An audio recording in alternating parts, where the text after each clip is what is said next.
तो आपने अंदर उधेड़ के रख दिया अपने सीनियर प्लेयर्स को। और पता यहाँ तक चल रहा है कि पाकिस्तानी क्रिकेट टीम के प्लेयर्स के बीच लातें और मुक्के चल गए हैं। ये तो लेटेस्ट न्यूज़ है। उनके अंदर लड़ते हुए, कुत्तों की तरह लड़ते हुए दिखाई दिए हैं। जो आ रहा था मार रहा था, जो आ रहा था मार रहा था।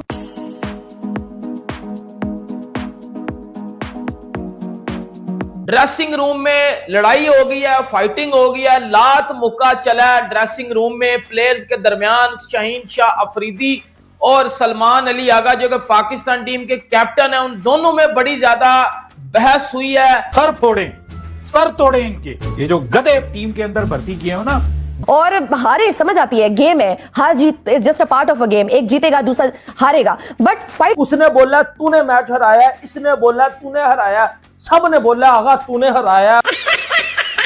क्रिकेट को हिलाकर रख दिया है। लड़ाई की खबरें आ रही हैं आपस में, तू तकार की खबरें आ रही हैं। ये हमारी औकात इससे बढ़ के और बेइज्जती जलालत और कोई हमारे नसीब में लिखी नहीं थी। ये सबसे end of the day and जनालत ये हमारे सर पे लिखी हुई है। यानी क्रिकेटर्स के बीच जो लड़ाई हुई है उसमें एक दूसरे के ऊपर लातें और मुक्के चलाए गए हैं, मतलब कि गरेबान फाड़ किस्म की लड़ाई हुई है। मान और बाबर के चक्कर में अपनी पाकिस्तान T20 टीम का बेड़ा गर्क कर दिया। रूम में माहौल काफी इस वक्त गर्म है। इंडिया वालों, तुमने तो वाकई हमारी नींदरें जो है वो हराम कर दी हैं। लात मुक्का चला है। उसके बाद जो कोच माइक हैसन है। हाय गाइस, जैसे कि आपको पता है इंडिया पाकिस्तान के मैच में पाकिस्तान इंडिया से हार गया था, और अब पाकिस्तानियों के ये 2 दिन के बाद ये खबर मिल रही है कि पाकिस्तानी ड्रेसिंग रूम में आपस में लात मुक्के चले हैं और काफ़ी मारा पीटी इन 2-3 लोगों ने की है। अब देखते हैं और सुनते हैं उनकी बात। और कहाँ पर हुई है? ये हुई है पाकिस्तान के ड्रेसिंग रूम के अंदर। और दिस इज अनबिलीवेबल। मुझे तो यकीन नहीं आ रहा था कि भाई ये क्या सच कह रहे हैं, ये कौन सा एरा है और ये क्या जहालत है, ये कौन सी जहालत है। देखें, जो खेल होता है वो खेल होता है और क्रिकेट बाई चांस होती है भी कहा जाता है। ठीक है, हम लोग कहेंगे कि आपने ही तो इतना बुरा भरा कहा टीम को, तो ठीक है, हमें तो हक हासिल है।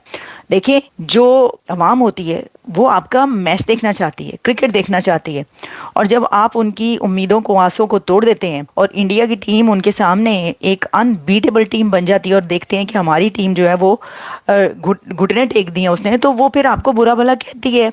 सब कुछ होता है, लेकिन इसका मतलब ये तो नहीं होता कि क्रिकेट टीम के प्लेयर्स आपस में ही लड़ पड़े। वो जी पता ये चला है कि ड्रेसिंग रूम के अंदर जब ये इंडिया की क्रिकेट टीम से हारने के बाद, एक इतना बड़ा हाई प्रोफाइल मैच जब ये भारतीय टीम से हारे हैं, उसके बाद लड़के जो हैं वो जब वापस ड्रेसिंग रूम में पहुंचे हैं, जिसमें कि कैप्टन भी आगा की बात की जा रही है, शाहिद अफरीदी की बात की जा रही है, और इसके अलावा शादाब की बात की जा रही है। मतलब लड़ाई भी उन्हीं 2 लड़कों की वजह से, उन्हीं 2 लड़कों के बीच हुई है कि जो फसाद की जड़ है, यानी जिनकी कारकर्दगी देख लें आप क्या है, शाहीन अफरीदी और शादाब। लेकिन मैं आपको भी बताती हूँ कि लड़ाई क्या हुई है। तो वो कह रहे हैं जी ये अंदर गए हैं, ड्रेसिंग रूम के अंदर लड़के पहुंचे हैं, इन्होंने एक दूसरे के ऊपर चिल्लाना शुरू किया है और चिल्लम चिल्ला हुई है, और फिर लाते और मुक्के चले और दूसरे के ऊपर उन्होंने कहा कि तुम पहले अपनी शक्ल देख लो, तुम्हारी क्या कारकर्दगी है, तुम देख लो, तुमने कैसा खेला है, तुम अपने आप को देख लो। Can you imagine? और बहुत ज्यादा लड़ाई हुई है पाकिस्तानी ड्रेसिंग रूम में, क्योंकि जब इंडिया ने पाकिस्तान को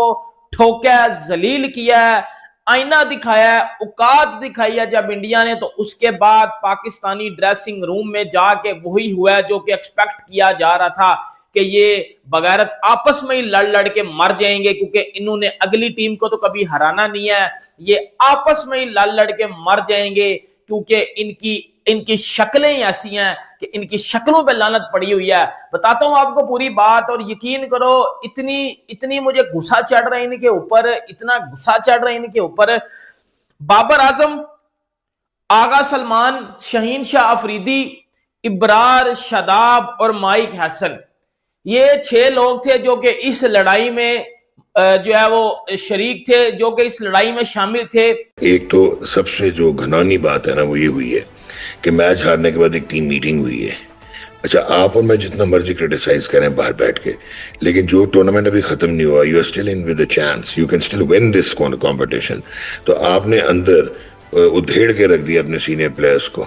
सारी रिस्पॉन्सिबिलिटी उन पर डाल दी। ना कप्तान ने रिस्पॉन्सिबिलिटी ली, ना कोच ने रिस्पॉन्सिबिलिटी ली, जो कि सबसे बड़े जिम्मेदार है। ये कह रहे हैं कि जो माइक हैसन उन्होंने बाहर निकलकर उन्होंने बाद में सारा कच्चा चट्टा खोल दिया।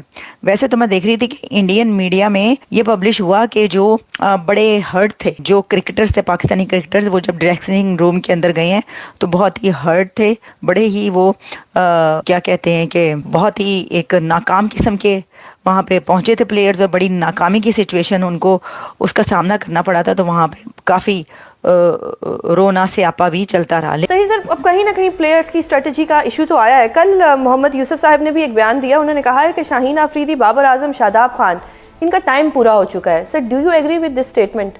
देखें बात सुने, आई टोटली एग्री कि इनको सिलेक्ट ही नहीं होना चाहिए था। मैं तो यूसुफ से भी आगे जा रहा हूँ कंटेम्प्रेरी फॉर्म में।